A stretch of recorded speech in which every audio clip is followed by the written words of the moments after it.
छात्र जी, मेरा पहला सवाल आपसे यही कि डिमांड घटेगी क्यों?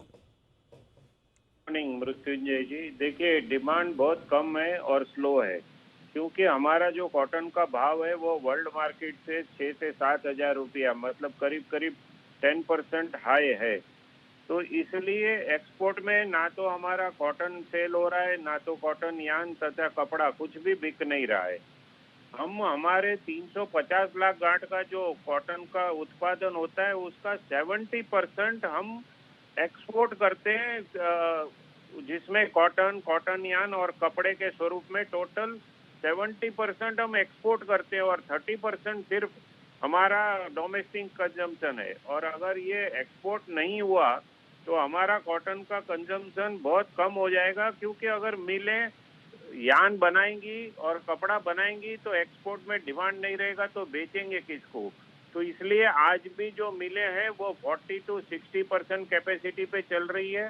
जो हमने अनुमान किया था कि फर्स्ट क्वार्टर अक्टूबर, नवंबर, दिसंबर में कॉटन का कंजम्पशन 80 लाख बेल्स होगा, तो अक्टूबर महीने में सिर्फ 13 लाख बेल का कंजम्पशन हुआ, नवंबर में 17 का होगा और दिसंबर में 20 लाख गांठ का एस्टिमेट कर रहे हैं। तो ये फर्स्ट क्वार्टर में 80 लाख के बदले 50 लाख बेल का ही कंजम्पशन होगा, तो फर्स्ट क्वार्टर में ही 30 लाख बेल का कम दिख रहा है। इसलिए हमने एस्टिमेट ज्यादा कम नहीं किया, जो ये जो 320 लाख डिमांड का जो आप कह रहे हैं कि 80 लाख टन का आपका अनुमान था फर्स्ट क्वार्टर का, उसके मुकाबले 50 लाख टन के आसपास ही हो रहा है जी।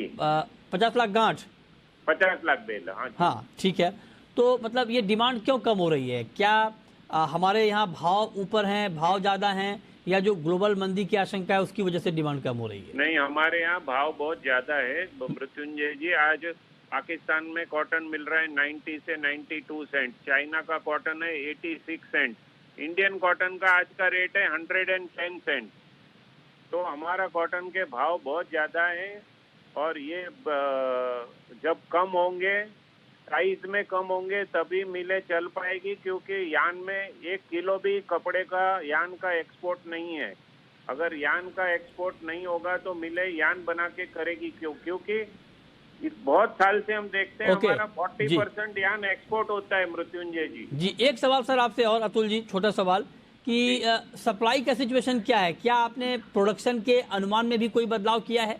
जी, देखिए प्रोडक्शन का हमारा क्रॉप कमेटी ने 344 लाख बेल्स 170 केजी का रखा है। हाँ। जो लास्ट ईयर 307 लाख बेल से 12% प्रोडक्शन ज्यादा होगा। अच्छा, क्योंकि इस साल 10% सोइंग का एरिया बढ़ गया है कॉटन का। ठीक है। और 5 से 10% यील्ड बढ़ सकती है। क्वालिटी को देखते हुए बहुत अच्छी क्वालिटी है तो यील्ड बढ़ेगी। अच्छा, तो अगर यील्ड इंप्रूव होगी तो ये क्रॉप थोड़ा और बढ़ेगा, मगर कम नहीं होगा। तो लास्ट ईयर से 12 से 15% क्रॉप बढ़ने की ठीक है, संभावना है। मतलब 12% क्रॉप ज्यादा, 6% डिमांड कम, तो कुल मिलाकर आप कह रहे हैं कि फंडामेंटली अभी ये मार्केट कमजोर है। बहुत शुक्रिया गणतरा जी आपका हमारे साथ जुड़ने के लिए। चलिए आगे बढ़ते हैं।